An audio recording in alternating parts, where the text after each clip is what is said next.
What's up, Watts fam, and welcome to another episode of Watts Sports Hawaii. And if you figured what is different right now, I'm taking a video as a selfie right now. Yes, I am, because I don't want you guys or myself to miss another episode of Watts Sports Hawaii, including today, because today is a big episode right now. And yeah, so I hope I grabbed your guys' attention because you do not want to miss any of today's action here today. So let's get into it. Alright, guys, I hope you really enjoyed that intro here for today because I really wanted to try something new here for today's show here because I feel like that you guys were not really correlating to what I was doing because I was doing segments after segment after segment, So I really thought that you guys weren't really correlating or connecting with that. And I just wanted to just get to my facts and to my opinions and all that because that's basically what you guys want to hear, that's why. Unless you think I'm irritating.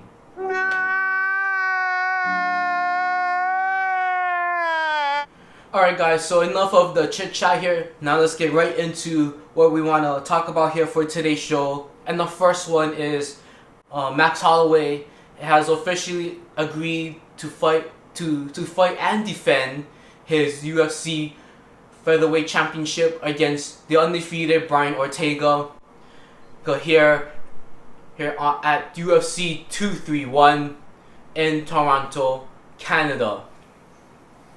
The last time Max Holloway fought was his first defense of his UFC title after winning it against Jose Aldo, and the last time Brian Ortega fought was in March of this year when he defeated Frankie Edgar. Now, what I think about this fight is that I really think that this could be the fight of the year in 2018. Now, I know you guys are like, wait, Josh, you don't really follow boxing or UFC and all that, but listen to me. This fight has everything that a UFC fan wants to see. Okay, Max Holloway has never lost in several years. I believe he's still on that 11 fight win streak, and Brian Ortega undefeated, 14-0 and 1 no contest. And so yeah, it's basically two guys who are on hot streaks right now, and yeah, that's what you guys want to see. And plus, these two fighters are two polar opposites right here. Okay, Max Holloway really known for his striking ability and his boxing technique, and for really outlasting his opponents in later of the rounds because of his cardio and all that.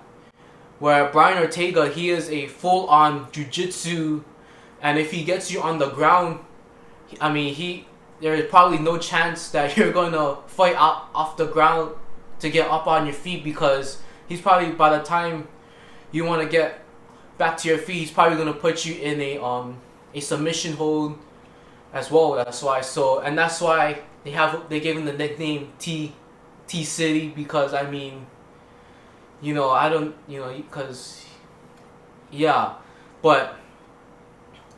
but also a fun fact is that Brian Ortega, ever since joining UFC, has never lost, first of all, of course, and he also hasn't gotten to a full fight, actually. Yes, a full 3 rounds, because this is his first title opportunity, that's why. But yeah, he is really used to with finishing people quick, and yeah, so it's gonna be an interesting one, Max Holloway, he's probably gonna have to be he's gonna have to be working on his ground game. Brian Ortega, I think he's gonna try to build his cardio, and I think he was already, if I'm correct, I was watching a few videos because I thought the fight was gonna happen in the summer, that's why. But Max Holloway pulled out due to a concussion. I was watching some of Brian Ortega's videos leading up to the fight in that was supposed to happen in the summer, and he was already building his cardio up, and and now that he has continued his training against Max Holloway, it's he should be prepared basically, and so will Max Holloway with his ground attack game and all that. But to get to the point here, the winner of this fight will probably have to be the fighter that dictates his fighting ability and his style. Okay, but yeah, so I'm really excited to watch that fight and to order on pay-per-view in December, and yeah, I'm calling it fight of the year in 2018. Alright guys, now if you haven't watched last week's Hawaii football game, well, unless you enjoy a 5 overtime game, then you're gonna enjoy that game. Boring! So last week, just to recap the game, Hawaii beat San Jose State on the road 44-41 in 5 overtimes in a thrilling game that was last week Saturday. But now the University of Hawaii will come home and they'll have to take on one of their rivals, I guess, and that is the Wyoming Cowboys here at Aloha Stadium Saturday 6 o'clock p.m. The Wyoming game will not only be a conference game for the University of Hawaii, but they'll also be playing to win back the Paniolo Trophy as well. Hawaii as of right now has a 5-1 overall record and a 2-0 conference record. So this will be a big matchup for Hawaii and Wyoming as well, as they're trying to keep pace for the lead within their conference division. But before I go ahead and look into this week's game against Wyoming, let's go back 1 week ago where Hawaii took on San Jose State, and my takeaways for last week's game was that Hawaii had to really show their resilience last week against San Jose State. I give San Jose State credit because they were really dictating the playing field and how the game was being handled. Hawaii couldn't stop San Jose State, and I was really surprised that the offense couldn't do as much, be as productive against that San Jose State defense. Hawaii entered the game as 13-point favorites, which and to be honest, I really think Hawaii was lucky to get out San Jose State with a win last week. I think they should be 4-2 and 1-1 in my opinion. That's what it feels like right now. But it's what but probably Nick Rovich will address the team, and and they'll be ready for Wyoming. And one thing that really stood out was that Cole McDonald was not having a good game, and he hasn't had a great game since the Navy game, basically. And he was really not accurate. He was not overthrowing, but he was underthrowing guys in that San Jose State game, and it looked like he had arm fatigue. Like bro, how many passes do you throw a day? What? 300? 500? I'm thinking 500, right? A day. 500? Está loca? 500 number? But yeah, Cole McDonald looks like he's tired on the field. If he can't make the long deep pass to John Rasura and he undershoots him, there's something wrong. Because usually McDonald would be on the money with that, But yeah, something is wrong with Cole McDonald. I hope he really has his A game against Wyoming this week, because if he doesn't have his A game against Wyoming, it's going to be a long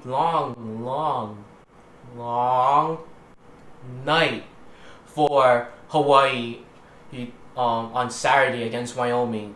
and that Paniolo Trophy will go back to Wyoming again.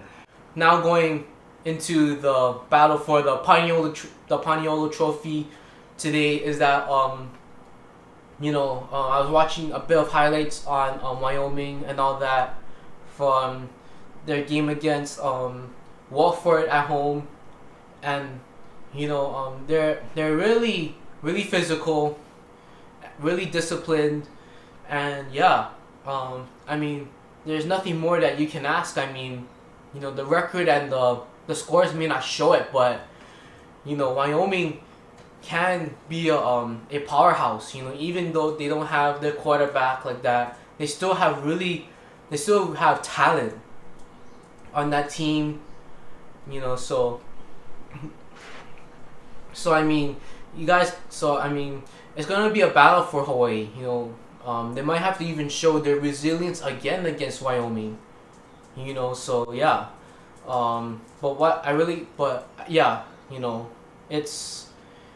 I say it's going to be a close game this Saturday. I mean, it could go either way because of how talented both teams are.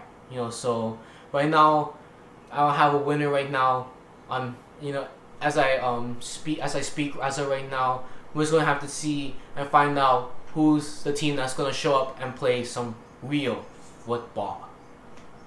And finally, on Saturday as well, the Milline Trojans have snapped Kahuku's home game winning streak, snapping that 51 straight home wins for Kahuku on Kuku Senior and their homecoming night, as the Trojans clinched the OIA Open regular season conference and has earned the #1 seed as well in the OIA Open tournament, tournament/playoffs. And really, Mililani made a huge statement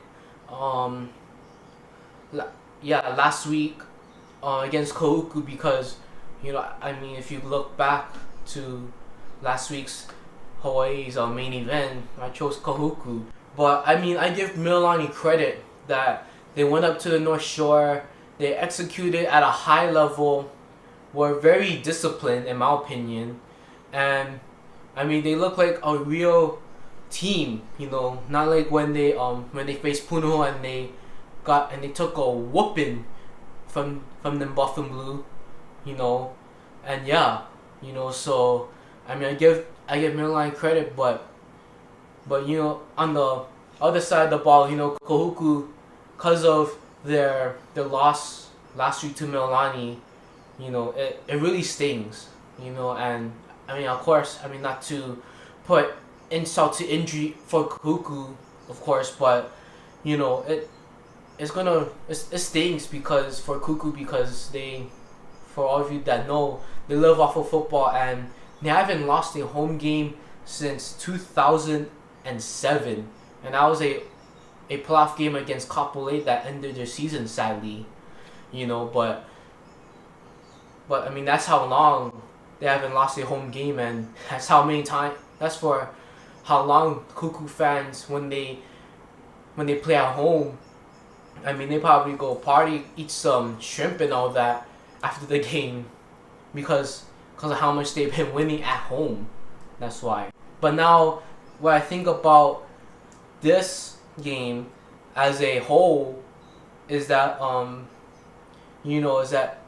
it really put a stamp to a few legacies here, and that is Milline quarterback Dylan Gabriel and Mililani head coach Rod York. So I'm going to start off with Dylan here, and what this win at Kuku means to him is that, well, first off, he became the second Milline QB to beat the Kuku Red Raiders. The only other quarterback that beat the Kuku Red Raiders out of Milline High School was a guy named Mackenzie Milton. For Dylan to beat Kahuku, Mackenzie Milton never do that. Trent McKinley never did it. Jared Morikawa never did it. So it really put a stamp to Dylan's legacy as a quarterback at Mililani, and for him to to be the #1 QB all time in the state, and now to be the second Mililani QB to beat Kahuku, in school history is huge. So now I'm gonna go ahead and do Coach Rod York here, and on what this win means against Kahuku on the North Shore, and I believe Coach York is either the 15th or the 16th head coach in Hawaii high school football history within the OIA to go up to Kahuku and beat Kahuku at home. And I mean, he joins a very elite list of OIA football head coaches that have beaten Kahuku in Kahuku. So, and to join that list, it's a very, very rare list. I mean, there's tons of great names up there. I mean, there's the great Alex Kane, coach for Kailua, the John, not Velasquez, but the Radford head coach, and a few Kamuki head coaches as well, some great ones, and of course Darren Hernandez as well. I mean, in fact, before Mililani and Rod York went up to the North Shore side and beat Kahuku, Darren Hernandez was the last coach to ever beat Kahuku in the North Shore at home. And I mean, that was 11 years ago, and now he's still coaching for Kapolei as of today. So I mean, for York, it's a very elite. He's a part of elite company right now, and to be honest, that's a very proud accomplishment, But now, with Mililani's win, of course, they have clinched the #1 seed in the OIA Open playoffs, and it's a 4-team playoff, so we go right into the semis and then the championship game the next week. So for Mililani, with them clinching the #1 seed already, and they have a game at Kapolei this week, I believe that Mililani should rest their the #1 starters. I would rest Michael Tuiolimotu, rest Darius Morsal, rest Cliffy Malapai. Let them heal, because after Kapolei, Mililani literally has a 2-week bye, and the next game I believe it'll be a home game against whoever is the 4th seed in the OIA Open. But yeah, but we've seen the NFL do it. Basically only the NFL. But yeah, we've seen the NFL teams do it. Where teams they're playing for literally nothing, and they already have clinched their playoff spot in January. I mean, they're already resting their quarterback, and they're very important players. I believe we saw the Steelers rest Ben Roethlisberger and many of their other players last year when they played the 0-15 Browns. But going back on topic here for Mililani here, I really do think Coach York should give some of the second stringers a chance to play, and for some guys who really need the rest to heal up as of starting. Well, probably should start Monday, but yeah. Now this leads me to this next thing here, and that is whether this new format of the 3-tier division has caught up to some of the teams here, especially the good ones on Oahu here, and that is such as Koku and Campbell, because they have the injury plague right now. Koku, they lost Miki Ayu. They don't have Kanoi Kaniho, and they don't have Inoki Mahi. Those are 3 big time talented players that Kuku really relies on their leadership and their intensity on the field. So it's a tough one for Kuku, and they didn't play against Mililani last week Saturday. And for Campbell, they found out that they lost Therese to 5 for the season, and then to go on top of their loss to St. Louis, Paul Key Atkins Jr. was also is also injured. On top of that, and for Campbell, those are their two big time players as well. So now has this division has taken its toll on Hawaii's greatest teams? Yes. But should we disband this new format next year? And when they go to the conference to evaluate this, I really don't think that they should get rid of it. I mean, hey, for Kuku for Kuku, I mean, they've been pretty much playing a punishment on teams that have that don't have the talent and the skill level like they do, along with the other OIA open teams. So I mean, it's time. It's kind of like payback. But I don't.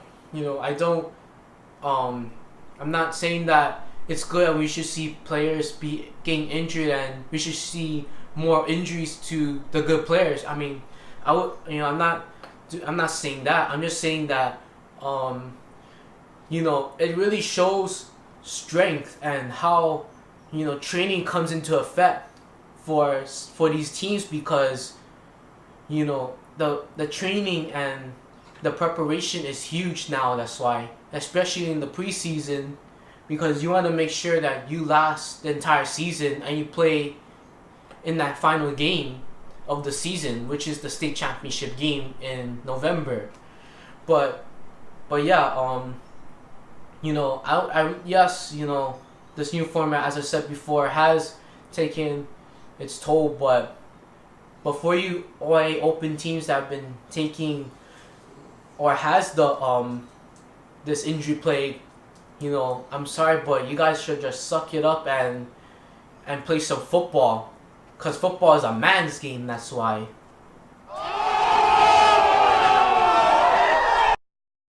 Alright guys, now you know what time it is, and that is my favorite segment, Pick 'em. Let's go, baby. Alright guys, now I mean, as I toned my voice and now I'm going into a depression, I've lied to you guys. Sadly. And how I lied to you was that I still have 10 games for Pick'em. Now, even though I said that I'll be cutting it to 5 or 7 big games, so I'm sorry guys, but I'm a big fat liar. But that doesn't mean that I don't do this, my favorite segment here for today. And now let's get into this week's big time games. Let's start off here in Division 2 here today, as the Roosevelt Rough Riders will take on the Pro City Chargers in a big time OIA D2 game. And this one has big complications because the winner of this game will probably get the home field advantage for the OIA D2 playoffs in the semifinal round. But yeah, but to choose a winner, I gotta go with Pro City because they're at home and their crowd will be rocking. That's why, and they're still undefeated in league play. Alright guys, now let's head up to Division 1, as there will be an OIA ILH into-league play here, as the Damien Monarchs will take on the Lelehua Mules. Now, Lelehua came off of a huge win against Waipahu on Waipahu's homecoming night, and I say Max Nichols and his Lelehua Mules take care of business at home against the Damien Monarchs this week.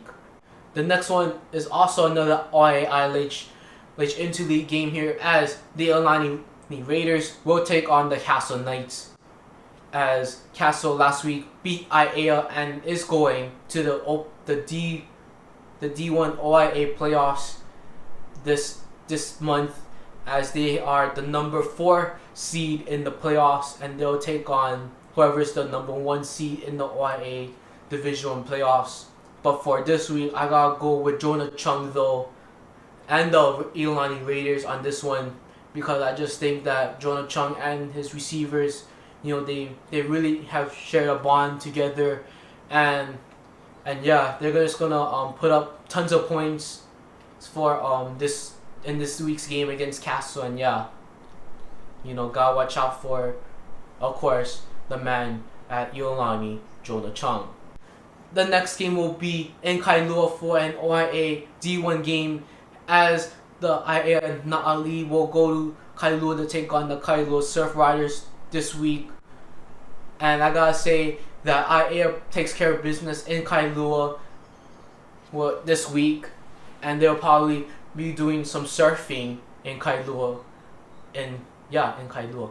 The next game is a huge OIA D1 game, as the Paul Marauders will take on the Moalua Namenehune, as this one has major playoff implications here. But Paul is still trying to get some home field advantage for the semifinals in the OIA playoffs. But Moalua trying to win this game as well, because with this Moalua win this week, they'll be the number 1 seed in the OIA D1 playoffs this month. Now, this game here, has tons of talent on both sides of the ball for Paul and the Moalua Namenehune, and that's for Paul Alpha Failungu, running back. You gotta watch out for him, speedster and a great ball carrier for Waipahu.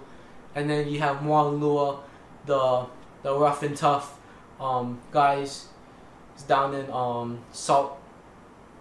That was going to be so bad, but yeah, the rough and tough Namenehune from Moalua, who are looking to start off their season 7-0 for the first time in school history. Once again, as each week gets getting bigger and bigger and bigger by the win, But for this week, I gotta go that Moalua makes more history this week, starting 7-0 for the first time in school history. Now let's go to the Open Division, as there are a few good games here for this week, with tons of playoff complications here this week. And now let's get this Open Division party started, as the St. Louis Crusaders take on the Farrington Governors. Now, for this one, Farrington manhandled Campbell last week with Jane DeLauro back at the helm as QB. And I would put down $3,000 on St. Louis. $3,000? Está loco, $3,000? To beat Farrington. Easy money for the Crusaders for this week, as the St. Louis Crusaders, in my opinion, will beat the Farrington Governors 63-0 this week. Now going to Second City, as the Copley Hurricanes are celebrating their homecoming, as they'll take on the Middle Line Trojans this week. As pretty much Middle Line not playing for anything, but Copley, they are fighting for their playoff lives this week and for the rest of the regular season. But for this week, I gotta go with Coach Rod York and his masterful coaching, as he and the Middle Line Trojans will get a dub in Second City. Now let's head right across the street from Copley and head to 76 South, as the Campbell Sabres look to host the Kahuku Red Raiders. Both teams coming off of 2 disappointing losses last week. But for this week, I gotta go with Kahuku, because Coach Sterling Carvalho will probably get the boys from the North Shore fired up and will relit their spark for this week's game against Campbell, as this one has huge playoff complications here for this game. And it's also meaningful as well, because some of the Koku players from last year transferred to Campbell, and so it's probably gonna be a hard-fought game for both teams. And yeah, I can't wait to see that game and how that game plays out. But for this week, of course I said Kahuku.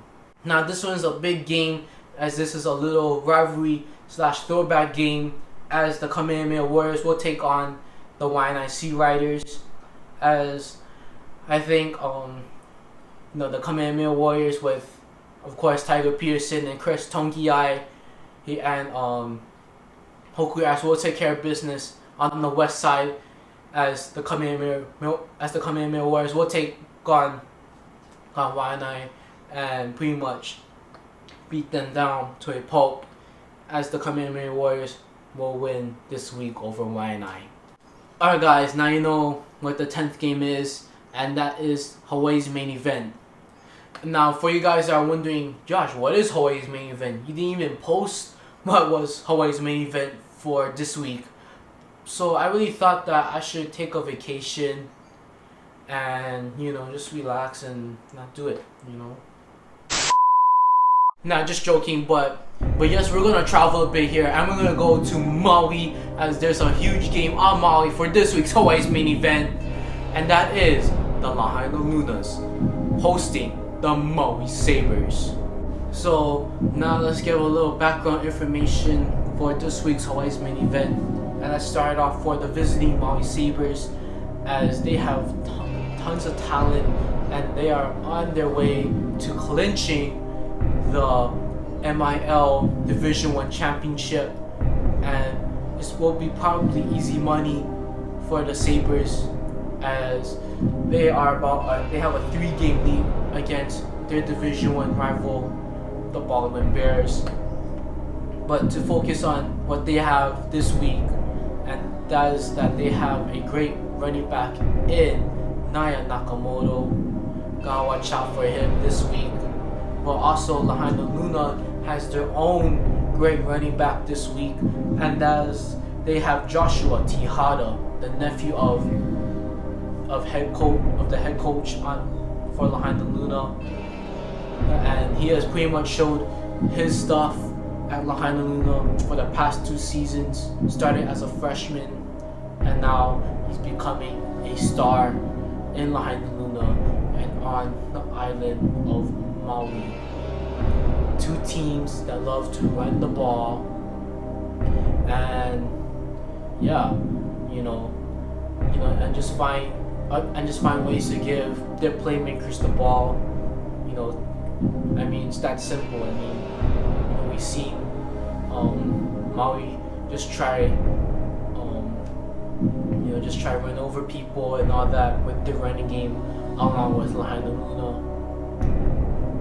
So this game will be won in the trenches, and that is my first key here for this week. Whoever wins the battle on the front line will win the game, in my opinion. And for those of you who don't know, the Lahaina Lunas did beat the Maui Sabres earlier in the season, 28-3, but that was back in early September though, and now this is their second time meeting this year. So I can't wait to see what round 2 has in store for this game.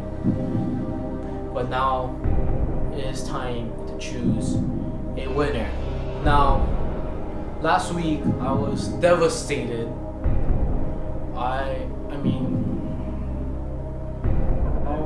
was devastated last week when Kahuku lost last week, and now it's, I don't know what to say, but I guess it's time to go back to the drawing board, I guess.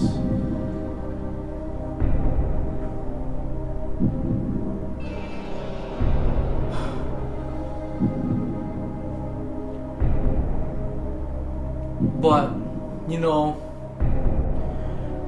I was thinking about it over and over that, I gotta shake this loss off, and I gotta get back to my feet and figure out how to start off this, it's a new week, and get back to my winning ways. And I do not want to start, that's the start, but I do not want to go on a 2-game losing streak for this week, first of all. And I do not want to start the month of October 0-1. But now I am pretty confident in my pick though this week, and that is the red and white Lahaina Luna Lunas. Let's go. Whoa. Wait. Whoa. Wait. What happened the last time I chose red? I mean, last time I wore red, I lost. What? I mean, it's... Oh man, I guess... red's a nice color, but... I want Lahaina Luna, but... I gotta really think this over, but you know what, I don't even need to think over because it can't happen twice, right? Let's go, Lahaina Luna beating the Maui Sabres this week. Well, that's right. The color red has done good to me. Yes, I lost once, but now I can't lose. I can't lose twice, right? For a team that school calls red and white, right? But yeah, Lahaina Luna this week over for Maui this week, and I'm pretty confident we can put down another $3,000 this week, and nothing is gonna get in between me and winning this week. There is one thing. Alright guys, this will pretty much conclude today's episode of Watts Sports Hawaii here for today. Thank you so much for watching today's episode, and if you haven't already and this is the first time you saw my show here, go ahead and hit that subscribe button down below, or I'll probably put a subscribe button on here somewhere, but you guys will see it though. Trust me, right? You guys can trust me, right? So please subscribe, hit that like button if you enjoyed that video, and also hit that notification bell so you guys don't miss any other episodes of Watts Sports Hawaii. And guys, please check out my magic channel, J Magic Watts, as well, as I have started to re-upload some videos and to create new videos as well on my magic, and you can learn free magic tricks and learn how to do it and to perform them on my channel, J Magic Watts. And please go ahead and subscribe to that one as well, because I need all the support I can, and I really would appreciate it as well. So please go ahead and subscribe. I'll have a link to my channel down below, and also somewhere around here. And guys, let me know in the comment section down below what you think about the topics that I said here today, which was Hawaii football, Max Holloway, and Hawaii high school football overall. And guys, also comment down below who you got in the pick'em games this week as well, and also let me know who you have for Hawaii's main event this week, Maui or Lahaina Luna. Alright guys, this will pretty much conclude my show here for today. So as I say it again, lick 'em, floss 'em, and shoots.